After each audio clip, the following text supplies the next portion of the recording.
Hi everyone, glad to see you back on the channel.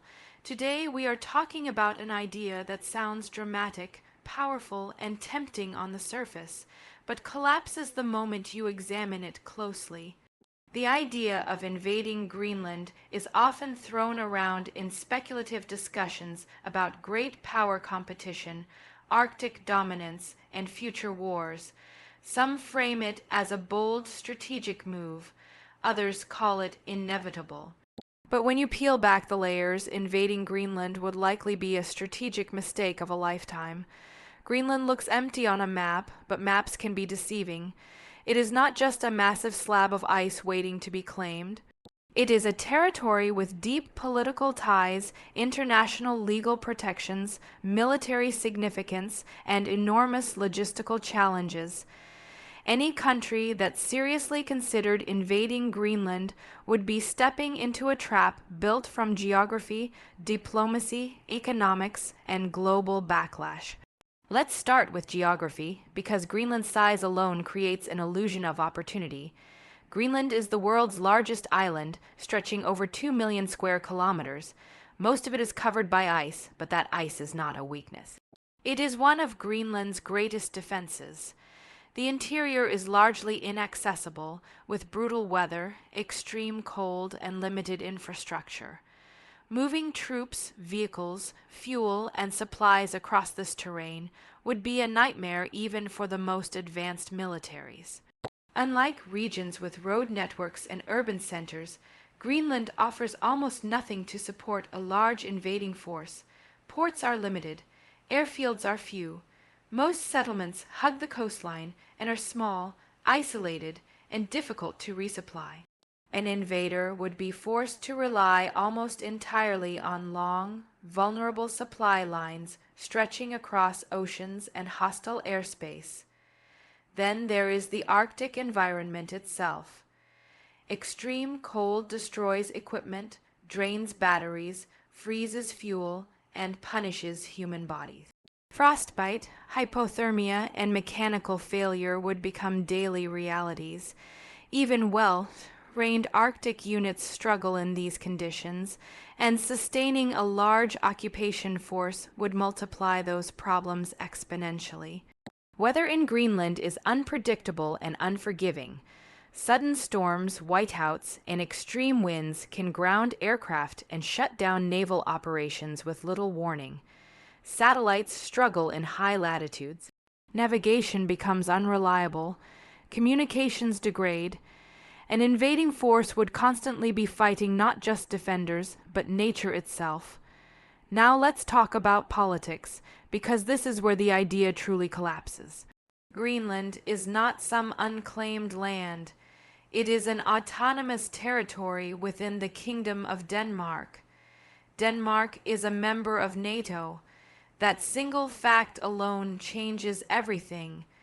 An invasion of Greenland would almost certainly be treated as an attack on NATO territory. Article 5 of the NATO Treaty is clear. An attack on one member is considered an attack on all. That means an invasion of Greenland could trigger a collective military response from some of the most powerful armed forces on Earth. The United States, the United Kingdom, France, Germany, and others would be legally and politically compelled to respond. Even if someone tried to argue legal loopholes or gray zones, the political reality would be brutal. No NATO country could afford to ignore such an action without undermining the entire alliance. The credibility of NATO would be on the line. And credibility is something alliances are willing to fight to protect. Beyond NATO, the international backlash would be immense. An invasion of Greenland would be seen as a clear violation of international law.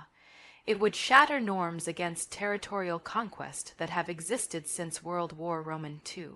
Sanctions would follow almost immediately, and they would likely be severe. These sanctions would not be symbolic. They would target finance, trade, technology, energy, and transportation. Global markets would react instantly. Investment would flee, currencies could collapse, Access to advanced technology and critical components would be cut off. The economic damage could last decades. Some might argue that Greenland's resources make the risk worth it. Greenland does have valuable minerals, rare earth elements, and potential energy reserves. As ice melts, access to these resources may increase, but extracting them is another story entirely. Mining in Greenland is extremely expensive. Infrastructure must be built from scratch.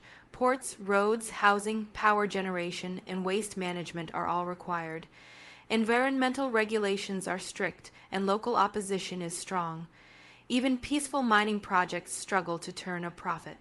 Trying to exploit resources during or after an invasion would be vastly more difficult. Additionally, global markets would not simply open their doors to resources obtained through aggression. Many countries would refuse to buy them. Shipping insurance costs would skyrocket. Companies involved would face lawsuits, sanctions, and reputational damage. The idea that an invader could quickly profit from Greenland's resources is a fantasy. Then there is the military reality of defending Greenland after an invasion. Taking territory is one thing, holding it is another. Greenland's vast coastline would be impossible to fully secure. An occupying force would be stretched thin, vulnerable to harassment, sabotage, and precision strikes. Modern warfare heavily favors defenders with advanced surveillance, missiles, submarines, and air power. The Arctic is no exception. Enemy submarines could operate beneath the ice. Long-range missiles could target bases and ports.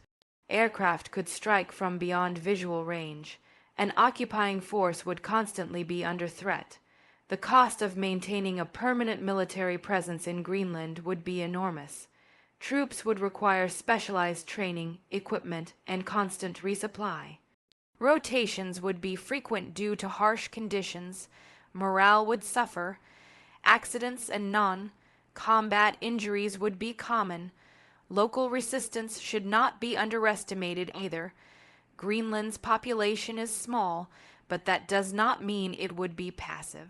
History shows that even small populations can create enormous problems for occupying forces. Intelligence leaks, civil disobedience, sabotage, and international sympathy would all work against the occupier. Diplomatically, invading Greenland would isolate the aggressor almost completely. Neutral countries would distance themselves.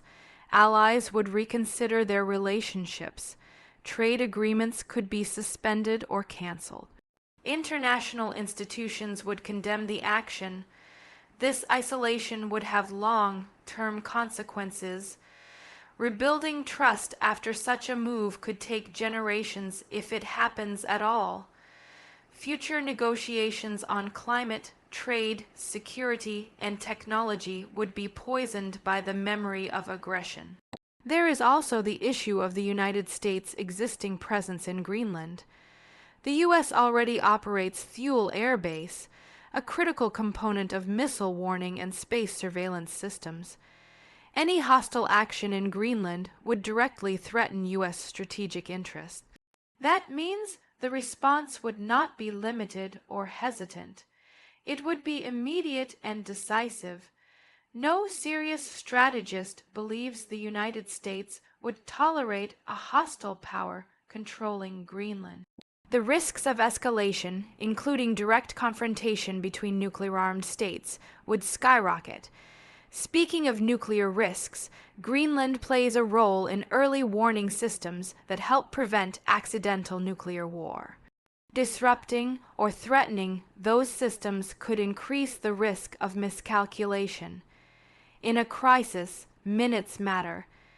Any action that destabilizes early warning infrastructure is incredibly dangerous. Some proponents of aggressive Arctic expansion argue that climate change makes Greenland strategically inevitable. As ice melts, new shipping routes may open, but even here, invasion makes no sense. Influence in the Arctic is built through cooperation, investment, diplomacy, and legal frameworks, not brute force. Countries that work within international law gain access to Arctic councils, scientific cooperation, and resource agreements. Those that break the rules are excluded. Invading Greenland would instantly strip an aggressor of any legitimate Arctic voice. There is also the moral dimension. In an era where the world is already strained by conflict, displacement, and climate crises, launching a war over Greenland would be seen as reckless and immoral. Public opinion matters. Domestic populations may not support such an adventure, especially when costs become clear. History is full of examples where leaders overestimated the benefits of territorial expansion and underestimated the costs. From Afghanistan to Iraq to countless colonial ventures, the pattern repeats. Geography, culture, and resistance grind down even the most powerful armies. Greenland would amplify those mistakes rather than avoid them. The land offers no quick victories, no decisive battles, and no clear end state. Every year of occupation would drain resources, attention, and credibility. Even if an invasion somehow succeeded militarily, the strategic outcome would still be negative. The aggressor would be weaker, poorer, more isolated, and more vulnerable than before. Rivals would unite, military budgets would rise, defensive alliances would strengthen. In contrast, Greenland itself would become a symbol of resistance and international solidarity. Support would pour in from around the world. The narrative would overwhelmingly favor the defender. It is also worth considering that Greenland's future does not require invasion to influence. Economic partnerships, scientific cooperation, infrastructure investment, and respect for local autonomy are far more effective tools. Soft power works where hard power fails. Trying to seize Greenland by force would signal insecurity rather than strength. It would tell the world that diplomacy has failed, that cooperation is impossible, and that coercion is the only language left. That is not a message any serious power should want to send. In the end, invading Greenland would not be a masterstroke. It would be a self-inflicted wound. Geography would resist. Alliances would respond. Economics would punish. Diplomacy would collapse. The Arctic is becoming more important, but importance does not equal vulnerability. Greenland is not a prize waiting to be taken. It is a test of strategic judgment. And failing that test could define a nation's decline for decades. So when you hear talk about invading Greenland as a bold move or inevitable future conflict, remember this. Power is not measured by how much land you can seize, but by how many mistakes you can avoid. Invading Greenland would be one of the biggest mistakes a nation could ever make. Thanks for staying with me through this deep dive. If you found this explanation helpful or thought-provoking, make sure to stay tuned for more discussions like this. Thanks for watching. Don't forget to like the video, leave a comment, and subscribe to the channel.